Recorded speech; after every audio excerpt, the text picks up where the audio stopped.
Welcome back. We're still doing Beyond the Reverie Daydream, and we've done another Hot Spring Paradise. We've done an unconventional student. That's why there's 2 threads joining into one there. We need to get our 3rd thread now, with forward, sword in hand. September, year 1207 of the Septian calendar. I cannot accept. I was not one to mince words. The hulking bear of a veteran bracer, Zin Thathek, could not hide his disappointment, puffing out his bottom lip with a sigh as he stood before me. It's differently presented to the previous 2. Interesting. Not again. You gotta resign yourself to the inevitable one of these days. I had been indebted to this man, who was capable as he was kind, since my first days in the guild. Truly, I didn't wish to be a source of vexation for him, but the wish alone was not enough. I have neither the experience nor skill to be worthy of A rank, so I cannot accept your recommendation. Bracers are assigned ranks based on their strength and achievements, with A rank being the highest, on paper at least. Its members are the very face of its beloved organization, and as such, ranks are a metaphorical badge of honor to be worn with pride. Oh, indeed, indeed. So how had I received multiple recommendations for the most prestigious rank in 6 months? He must be doing a lot of good work. It's that simple. I spared no effort in working to hone my craft in the years I'd joined after school. And certainly, I wouldn't classify myself as a doe-eyed newcomer. But to have my name among the greats of the guild? Absolutely not. But after turning down my first recommendation, a second one had come from the guild's headquarters in Le Mans. From the headquarters? If you ask me, you've got it both in spades. Something else making you lead toward a no? Zin's awkward smile told me he had been pressured by headquarters to persuade me. I folded my arms. Setting aside whether you're overestimating me or not, which I believe you are, I would very much like not to stand out any more than I already do.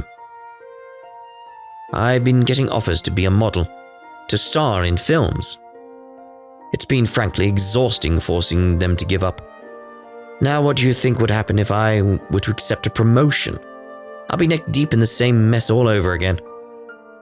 Okay, that makes sense, but sorry. You're a 1-2 punch in the beauty and brawns department. Trying to lay low is a lost cause. With the kind of fans you're getting, maybe you should consider the silver screen after all. Who knows? You might walk away with an award from the film festival. Zin's laugh was hearty in contrast to my unamused frown, which, as I respected him, he could do with showing a little more decorum in the forum. That's not funny. I understand being in the public eye to some extent is inevitable, and I've accepted it, but I'm a bracer, not an entertainer. I wasn't trying to be funny, though. You gotta find a way to let off some steam, or you're gonna break when we need you put together the most. Happens to the workaholics like you more often than you think. Yeah, we've seen it happen. I didn't think I was pushing myself as much as he implied, but I also couldn't deny that there was a nugget of truth to what he said. We were getting off topic. Just why is headquarters so desperate for me to become an A-rank bracer? Can't see the logic behind it. Well, you see, starting with what you know, the reparations from Ereboni have beefed up our economy this year, so all kinds of new investments are pouring in from across the continent. Now, I'm no economist, but people go where the money's at. And where people go, conflict follows. That's just how it is. I saw where he was going from there, electing to expand upon the rest myself. So now we have disputes between mega corporations and a stark increase in Jaeger activity. All things the bracers would be expected to deal with in some way. These are in addition to the known growth of private military companies and increased tensions between mafias. You got it. You think it's bad now? It's only going to get worse from here. That's why Le Mans wants to up security here while promoting our rising star. You. They see it as good PR for the guild and a deterrent to any potential threats that are thinking about stepping out of line.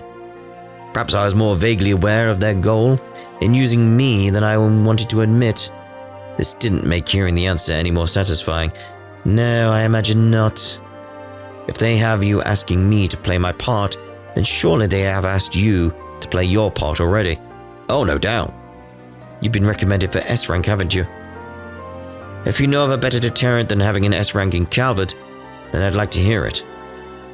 Zin scratched the back of his head awkwardly upon this statement.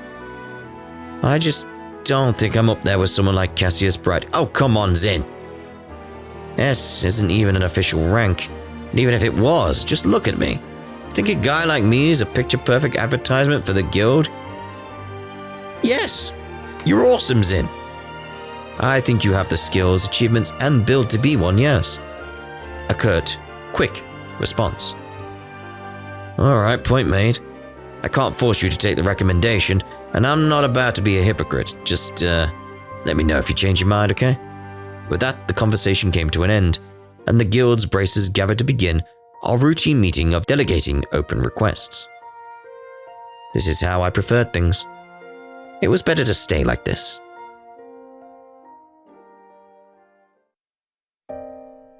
There was a point when I wanted to be something more. More? I can no longer remember when that was. Sometime during my childhood it happened, I'm sure. Just recall realizing how small the world truly was.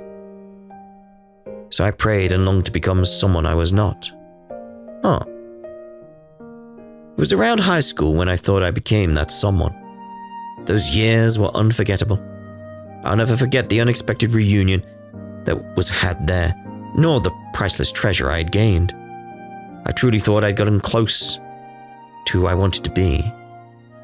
But in the end, it was just wishful thinking. My hand once held was now empty. And I was still a nobody. But I refused to stand still. I grew unrelenting in following the new path I chose for myself, ignoring my family's objections. My motivations had changed, however. I no longer possessed that girlhood desire of becoming something more. Of becoming someone. Maybe something? Maybe? I just needed to keep moving, however aimless that movement was.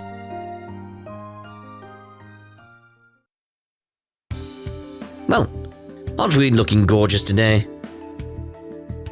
With a whimsical wink, a familiar bartender welcomed me to his establishment.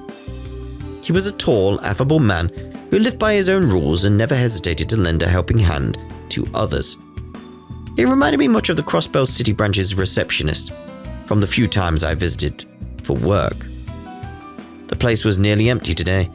I sat down on the counter, seat farthest from the door as he approached.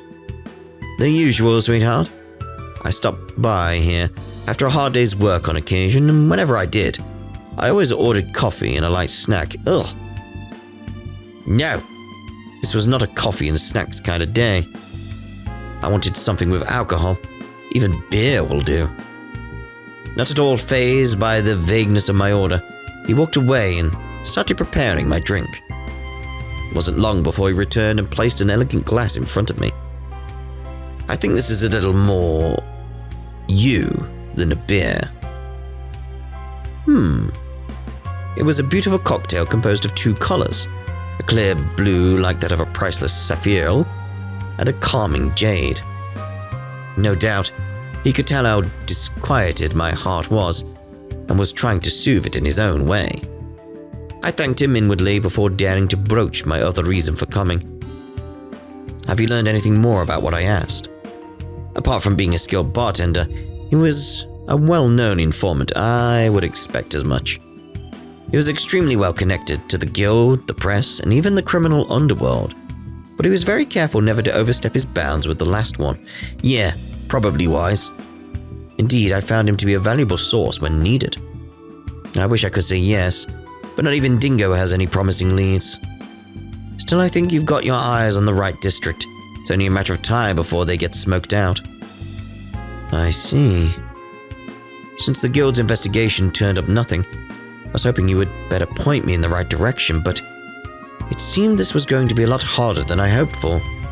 Things will work out. Just pace yourself and keep at it a little bit at a time. That also applies to the cocktail. It's a strong one, so don't drink it all at once.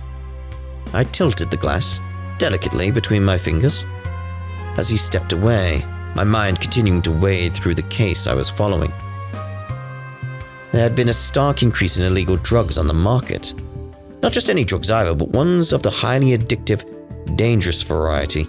Yeah, I'm wondering, is it a familiar one we know at this point? Because where are you getting the Pleroma grass from?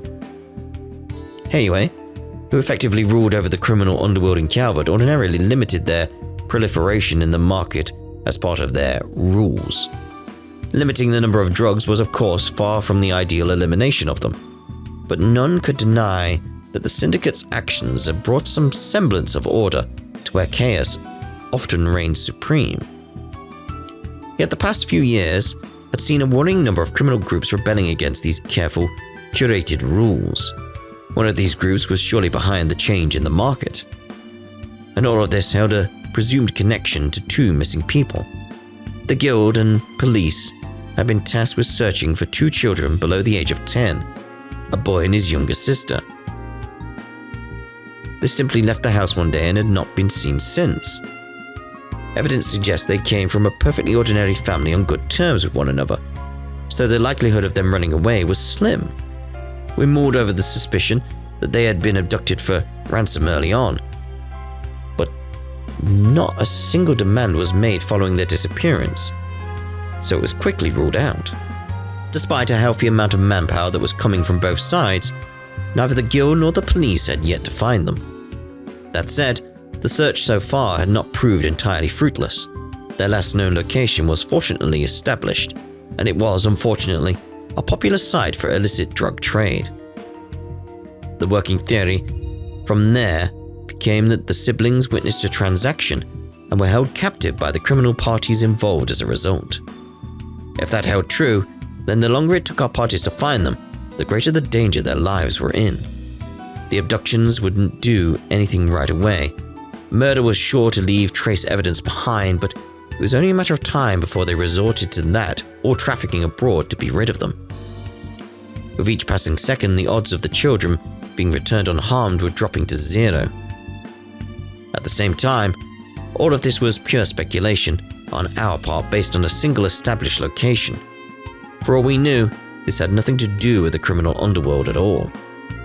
The potential dangers thrown around made inaction an agonizing task, but if there was no evidence to go on, action was impossible. We could forcibly arrest any suspicious people on site and make them talk, should we wish it. But that would be a direct violation of the Guild's code and its founding principles. The Bracer Guild always sought to be an ally of the people first and foremost, so resorting to criminal acts to obtain evidence was out of the question. Yeah, just wouldn't fit with the Guild's ways at all, would it? If only the strict adherence to our code didn't stop us from being able to resolve so many crimes, thereby putting the people we sought to protect in danger. Yeah, but if you crossed that line, it would cause other issues. It was the ultimate impasse.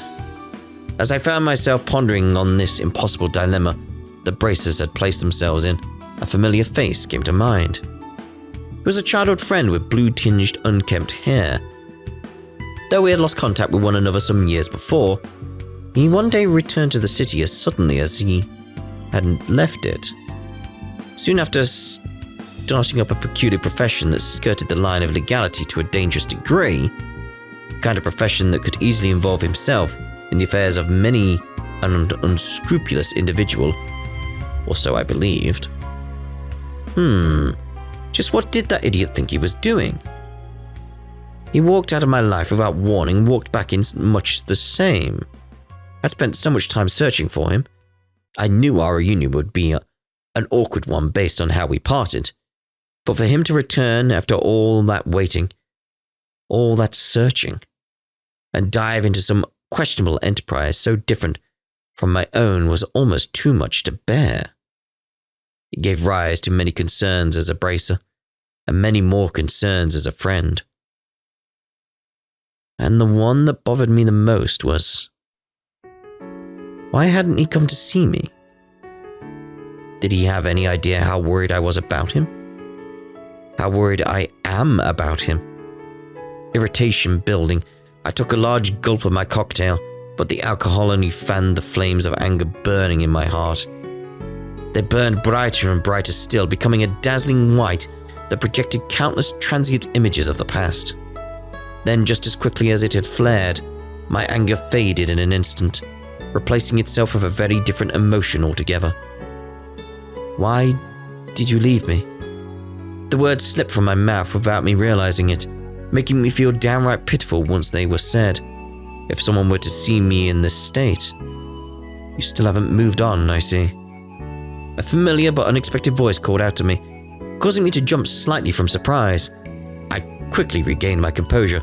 Is it him? I just have a few choice words I'd like to say. My response feigned calmness as best I could. I couldn't help but think I had more than a few choice words, really, but following up with that would aid my annoyance in a way I would rather not further. Oh, I imagine you have more than a few. Right, of course you would see right through me. The bespectacled man then sat down next to me, as though our running into each other was no coincidence. He was another childhood friend of both myself and the one I was lamenting over. Oh, and someone who followed a remarkably different career path from either one of us. If it's still bothering you that much, why not just go and see him? You already have his address by now, surely. How could I with how much time that's passed? Go see him! Come on! You could wallow all you want, or you could go address this. It's that simple. Anyway, how could I with how much time has passed? As I mumbled my response meekly, I thought I could hear the man next to me chuckle. Probably did. Well, then I suppose there's no need to rush things. With your lines of work, I'm sure your paths will cross naturally enough in due time. I didn't expect that kind of response. You make it sound so romantic. Lest you have forgotten, I don't struggle with expressing what's in my heart the way he does. Now, since we're here, how about a toast? I'll, make your next one non-alcoholic. And lest you have forgotten, I can handle my liquor just fine, thank you very much. We then spent the rest of our time reminiscing about the past. It had been too long since we were able to just sit and talk like this. It wasn't that he and I had become estranged, but both of our jobs made it a trying task to meet even at the best of times. By the way, I've heard word you turned down becoming an A-rank bracer again? Of course, that wouldn't escape the CID's ears. Oh, alright. The information itself wasn't confidential, but that he already knew something, however unofficial it was entirely typical of him. The Bracer Guild focused on protecting civilians, while the CID focused solely on the needs of the president in office. The groups were neither enemies nor allies. They simply had very different goals, where work was concerned. I know it isn't my place to tell you to accept the offer. However, he paused before resuming, his tone becoming markedly more serious. The times we live in demand a new hero. That much is clear. The times we live in? I had no idea what a realist like him was trying to say by implying I was a hero. Before I could inquire further, he changed the subject. It was likely what brought him to find me in the first place. Now, if you don't mind, I have something that will be of interest to you regarding those missing children. My eyes widened from the unexpected change. He continued. We've identified the group that made the district their turf, as well as have compelling evidence of a crime taking place. You may proceed as you like in cooperation with the police. I couldn't believe it. On a fine silver platter, he had given me just cause to act, and since the information came from the CID, there was no reason to doubt its veracity. I felt it. I was on the verge of rekindling my girlhood desires. All I had done till now was follow life where it was taking me, and yet here I found myself before a new path that could lead to that someone I once wanted to be.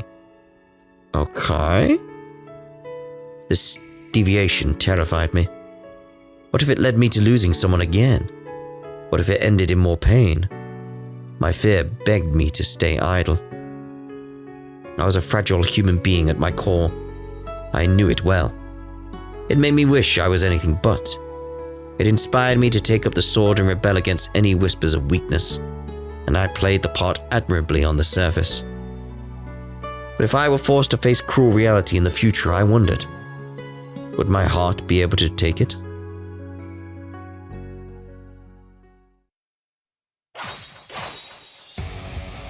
Oh, hello. As I sidestepped to the left, I shifted my center of gravity and unleashed a flurry of slashes against my first foe, using that momentum to thrust both myself and my blade toward my second. 2 low-ranking mobsters fell to the ground. They were members of a mafia I had been chasing, and right now I was in the thick of their den of operations. My friend gave the guild and police the excuse we needed to take a more direct stance against our targets. His information was vague, however, so we still had to discern their precise location on our own. I, Zin, and several other bracers agreed it would be best to split our forces and attack several locations in unison for this part of our mission. Based on what just transpired, it appeared my location was the lucky winner. How coincidental. And there's the intruder. Hey, I've seen her before. She's from the paper. 2 more reinforcements arrived, but I was hardly going to give them time to act.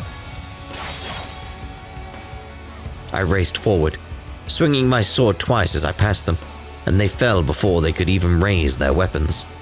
I advanced. Mobsters appeared in droves, presumably word of my arrival had already spread. There she is. She's the bracer word's been going around about. Oh, damn it. What if the immovable's here too? Don't be chicken shit. It's one woman, we can take her. I don't think you can. They then charged me in a mass, at least 10 of them, with more reinforcements on their way from farther inside the building. Forcing my way through with how many they had in their numbers was risky. I knew the sensible thing to do would be to wait for the other bracers to show, but I also had to consider, what if my waiting afforded the Mafia the time to wield the children as hostages? Weighing the 2 options, I concluded that whatever reduced the chances of that happening was worth the cost. I needed to push on and settle this. Now. Besides, I believed I had nothing to fear from this pitiful group as they were. Were they seasoned combat veterans? They could have used their numerical advantage to implement complex formations and corner me, but they did no such thing. The amateurs. And they dared to believe they held a candle to Heiwei's martial arts. In the face of one of my experience, their bloated size was more of a hindrance than a help. They wouldn't be able to utilize even half of their potential against me. I first had to position myself and them appropriately.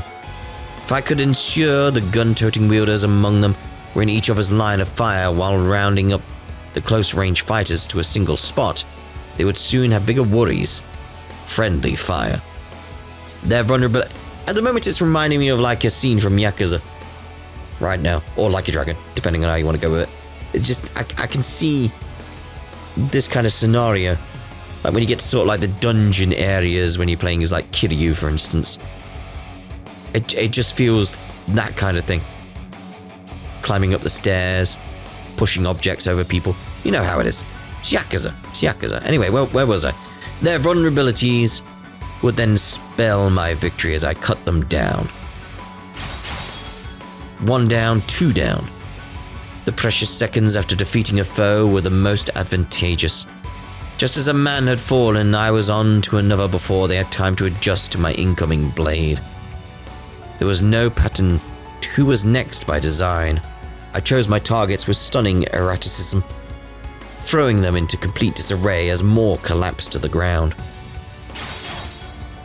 3 down. 4. I would go around them in a wide circle.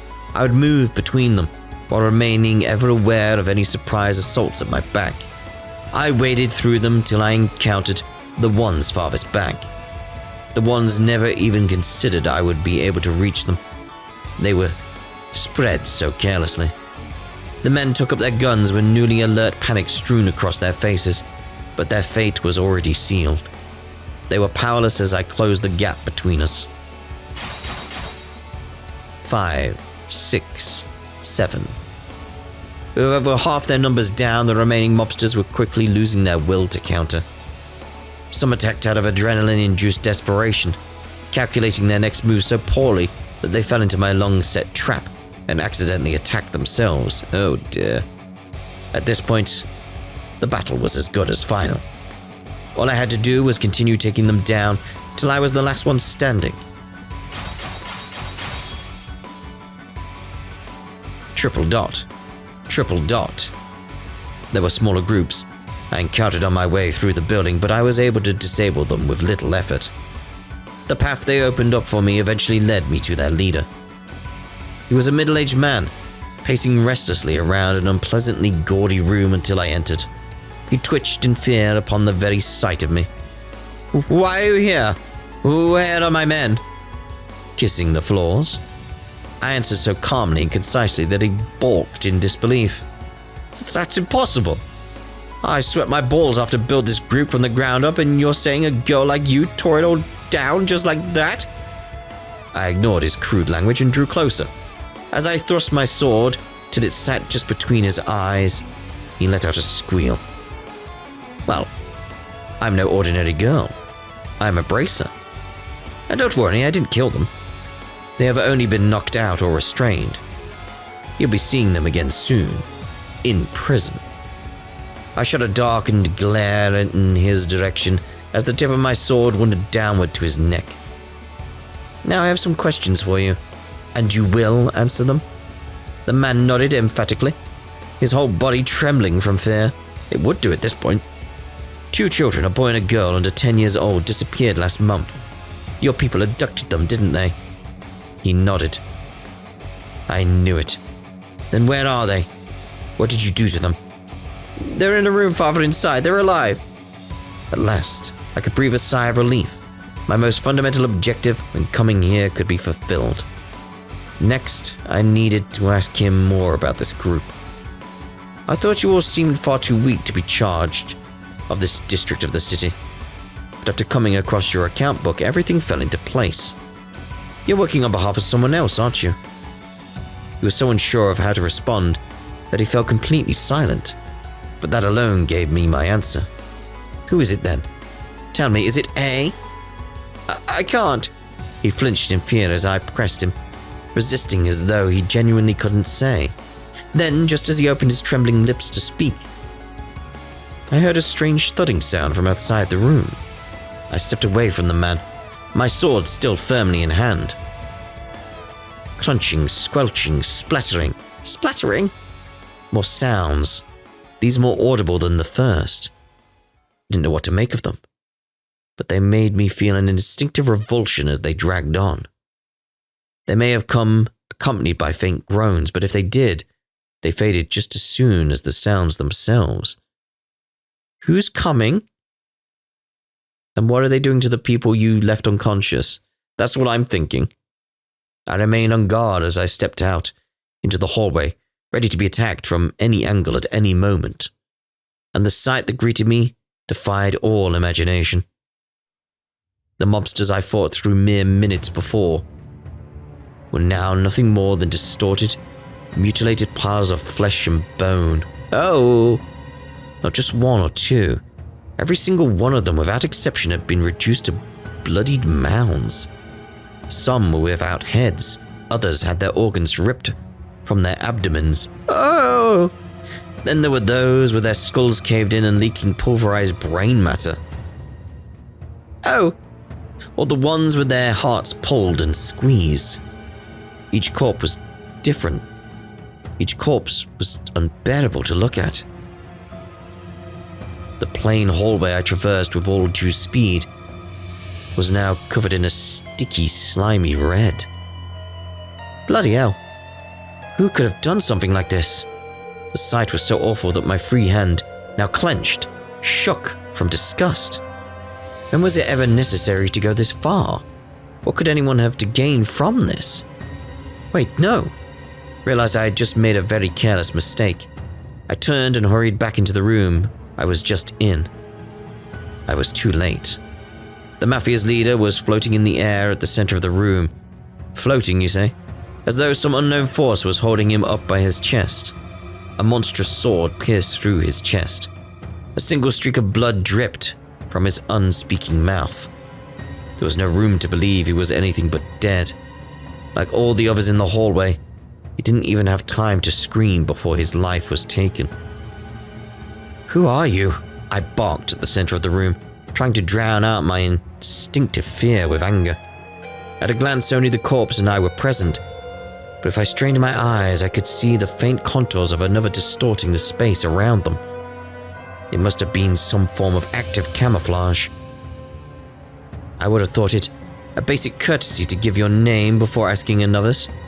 Charming ace of the Bracer Guild. So who is this?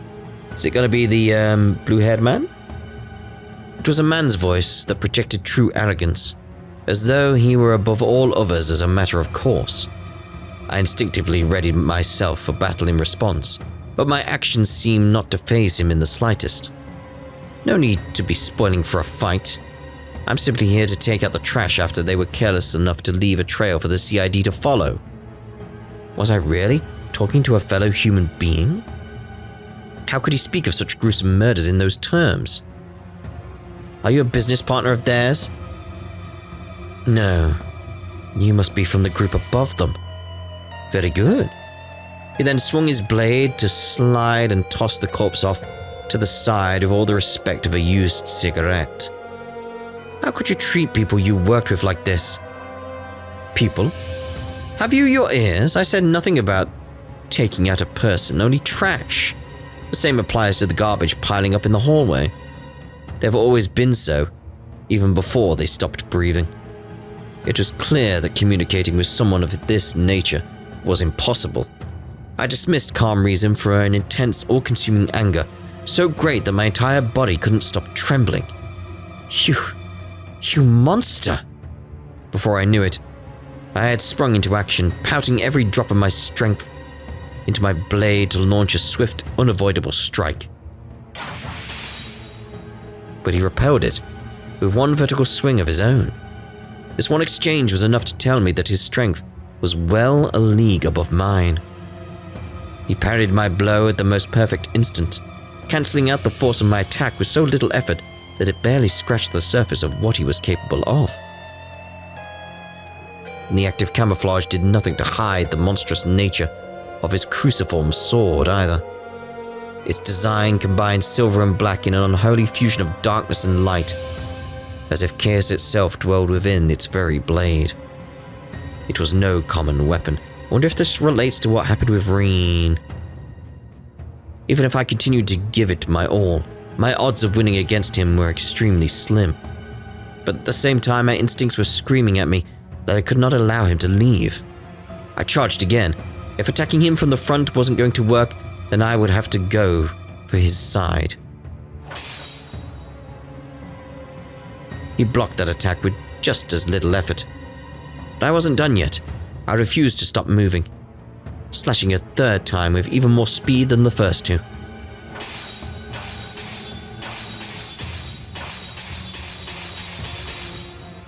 I showered him in a flurry of them, each one faster than the last. When I finally reached my physical limit, I darted in a new direction, attacking him from behind. I put my very soul into one overwhelming attack aimed directly at his rear, which I could only just make out through the camouflage's distortion. I got him. However, the second I became sure that victory was within my grasp, his cruciform blade carved a giant arc through the air in a ferocious spinning slash. I was able to instantly defend myself against the blow, but the force of it sent me flying backward. I was fortunate enough to not have sustained a direct hit, but my body shook from now being able to fully cancel out its massive weight. Still, I forced myself back to my feet and glared at his form. The difference between us was night and day. It felt as though he could manipulate the very flow of battle, much like a master of martial arts who understood the true nature of all things. He paid no mind to my pitiful attempt at bravado and gave a short laugh before speaking. Impressive. You put up more of a fight than rumors had led me to believe. What's your goal? What are you trying to do with all your strength? I expected him to reject or ignore me, so I was taken aback when he paused for a sincere moment of thought before asking. An interesting question. I suppose to instill fear. Fear? I almost doubted my ears. Fear is at the heart of all we know. Domination and servitude, order, harmony and production. All of it exists because of fear. That is why I seek to instill fear in its purest form, much like the retributive tower that appeared in Crossbell half a year ago. Such a pity that it fell. There was such pleasure in his words that it made it easy to imagine the expression on his veiled face. As insane as what he was saying sounded to me, I knew he meant every word of it. You really are a monster. Continue your fruitless attempts to stop me, and you'll understand what I mean in due time. He lowered his blade. As a parting gift for assisting me in my house cleaning efforts, I will let you and those children go. Keep that far too pristine blade sharp for our next meeting, Bracer. With that, he turned to leave. Wait. Just as I extended my hand, the ground below him emitted a bright glow. By the time that glow had faded, he was gone. He had likely used the same teleportation spell that certain other criminal organizations were known to rely on. His departure also released all the strength I had left in me. Not from relief, but from the exact opposite. I was so overwhelmed with frustration that I let him leave, so afraid of what he might go on to do because I couldn't stop him, that I lost the strength to even stand. Of course, this is just who I've always been. I haven't changed one bit since the day you left me. I'm still the same powerless girl I was back then. Didn't seem powerless to me. My work here wasn't finished yet. I walked to the next room, opened the door, and was greeted by what appeared to be an old storage space. There across the hall I found who I was searching for. The brother and sister pair were crouched against the wall, the boy trembling on the floor as his sister stood by. It's okay. I'm here to help you. I kept my tone as gentle and reassuring as I was able. The girl smiled while her older brother continued to hide his face. I slowly walked toward them, careful not to make any sudden movements, but as I did, the boy shook his head vigorously. His whole body trembled more the closer I got, as though he were telling me to stay away. Yes, stay away. The answer from that man flashed in my mind. Fear is at the heart of all we know. These poor children were very much in fear's clutches. No matter how gradual I was in closing the distance between myself and the boy, trying my best not to provoke him, his body language showed he continued to reject me. We were now within arm's length of one another. His shaking grew more violent, and though he opened his mouth to speak, his voice refused to come out. It's all right. I smiled, a most comforting smile. After that, I reached out behind me and grasped the blade of the knife that was being thrust toward me. I turned swiftly, my fingers never letting go, and found the one gripping the hilt to be none other than the sister. Oh. She had tiptoed around my back while I was kneeling to meet her brother and tried to stab me from behind. She was a bit startled by my halting her attack, but otherwise she stared blankly forward, emotion on her face nowhere to be seen. I suppose he was right about fear. It controls everything we do. You must have been through something terrifying if it made you resort to this. No doubt they were now conditioned by fear to attack anyone who came to their rescue. Oh. I paid no mind to the blood from my bare hand slowly dripping to the floor. The cut from the knife was nothing compared to everything else in the moment. My first priority instead was to reassure the girl that I meant no harm. But we humans are capable of more than giving in to that fear. We can fight it. With courage, we can fight it. Your brother was doing just that now. He may have been gripped by fear, but he still fought his hardest through his actions to alert me of the danger his sister posed. Even if it took all he had, he wanted to keep me safe and to keep her from committing an irreversible, regrettable act. It was thanks to him that I noticed what she was trying to do. You don't have to be afraid anymore. I'm a bracer. I'll keep you safe. I took the girl into my arms. You're a bracer? Even her voice was devoid of emotion. That's right. I'm here to help you. Oh, I think I've seen you in a magazine before. Something Blade, I think? That's right. The nickname is a little embarrassing, but I'd be happy if you remembered it. That way, as long as you hear it, you know I'm here to keep you out of harm's way. I tightened my grip around her as if to stop anything more from hurting her, and surrounded her heart with my warmth. It really will be okay, I promise. I noticed her eyes twitch just slightly, and before long her eyes filled with tears. Soon she began to sniffle. At first a small one here and there, till they gradually grew more pronounced, eventually turning into uncontrollable sobs. She had finally been liberated from her fear. Poor girl. As for me, I had stayed my course. I was too afraid to deviate from my current path. Still, I had chosen this path with pride in my heart. I didn't think it right to turn my back on it now. But I wasn't going to let it be an aimless journey from now on either. And so, it was another day in the Edith branch of Calvard's guild. Sounds like the Mafia was trying to copy what the other organization of assassins managed to pull off. I was discussing the recent case with Zin. The siblings had indeed been abducted because they witnessed an illegal transaction. The Mafia involved then thought to mimic a group of assassins known for raising children with the intent of turning them into professional killers. Their attempts, thankfully, proved as unsuccessful as their attempts to remain covert in selling drugs. The CID found them, and whoever they were working for purged them. Hell of a way to go. If I hadn't been so incompetent, maybe they wouldn't have been purged at all. Don't beat yourself up about it. The guild's priority is to keep civilians safe, not criminals. I don't want to say they deserved it for getting involved in organized crime, but it is what it is. Try putting that frustration you're feeling into more personal growth instead of letting it eat you alive. I was told that while the siblings were going to need psychological counseling for some time, yeah, they will. They were fully expected to recover and go back to their everyday lives. One can hope. My meeting with them had triggered something inside of me. I came to realize that something needed to change. I had to take some kind of step forward. Even if it ended in me falling to the floor in some kind of dramatic fashion, I just needed to pick myself back up again. With that in mind, I accepted my multiple recommendations. I thought that would be the case at the end of the day. The times we lived in demand a new hero. Doing so made me think of what my childhood friends said to me. I didn't believe I had what it took to be a hero, but if I could be even just a brief one able to give the people hope and banish the darkness ahead, then that was reason enough to keep going. Maybe that could make me somebody enough to fight alongside the real hero once they came to light. Well, shall we get down to business?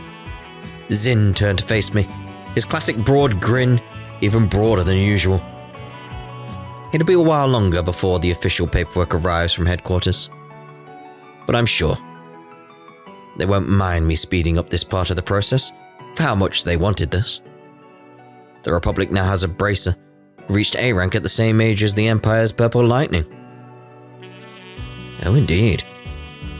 Congrats on your promotion, Elaine Auclair. Beauty's Blade. Beauty's Blade, I like it. Forward, sword in hand, the end. So do we get like a final path then? Like, do we see that fourth path? No. Oh, hello.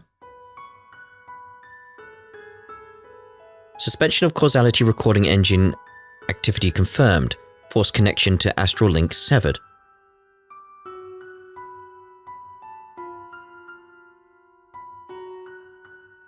The whirlpool of causality engulfing Erebos and the fated land has at last been unravelled.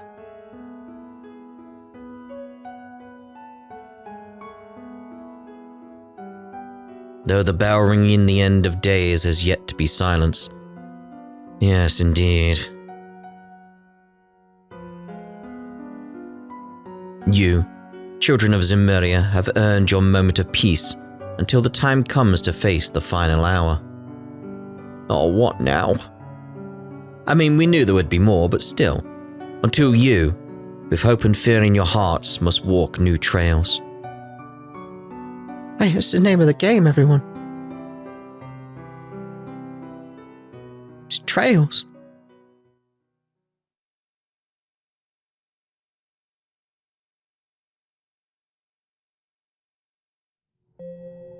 So is that it?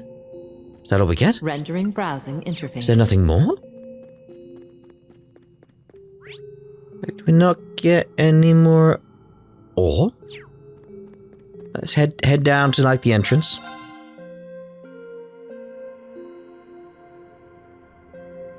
Yeah, I don't see any green stars or anything. Do we get anything in there at all? Central core activated. There's nothing else to report there. Points accumulated. Got all that sort of view missions, nothing to accept, nothing. Oh, well, I guess as far as I know, that's us done with Trails into Reverie. So now we just need to wait for the next game, and we head over to Calvard, which would be really cool. Finally going to Calvard, finally get to see Calvard properly. We've had a little glimpse of it before, over in the Crossbell Arc, Azure. We got a brief glimpse, didn't we? A brief glimpse. But we'll actually get to explore it properly. New characters, new people. And we have to say goodbye to everyone here. We may not see them for some time. I imagine like a few people we'll see around quite early, like Ren. Like we'll be seeing her, surely. I mean, we saw what happened. Like, she's the student council president, so, you know, we'll be seeing her around. So yeah, that's us done with Trails into Reverie. I hope you enjoyed all this. I certainly did. We had a few unfortunate things happen during this Let's Play. I mean, one, I got a chest infection. And the other, unfortunately, my mother died. Oh, that was a hard time. So yeah, that interrupted how we were proceeding. Really did a number on me, that did. But you'd expect that, really, wouldn't you? You really would. But we'll try and get back on course with everything on the channel. We'll try and get back on like the release schedule and all that type of stuff now. We shall see though. But again, thank you to everyone out there for any condolences you sent my way and well wishes, etc. It's like very much appreciated. And thank you for your understanding during everything that happened. Thank you so much for that. That was a bigger support than you probably realize. Just understanding that people were like, no, it's okay. It's okay. It's like, thank you. Thank you for that understanding. Thank you so much. So anyway, hopefully brighter future from here on out. And we'll see you in whatever Let's Play you want to watch next, or when we get to the next Trails, which will probably actually be Nayuta, because I need to get on that. Because Nisa did send me a code, and I've not used it yet. So it's like, oops. But, you know, things happened. But, yeah, we'll get on that one. But, most likely we'll see you in Calvard. So we'll see you in the future. Again, thank you so much for your understanding during all of this. Ta-da for now.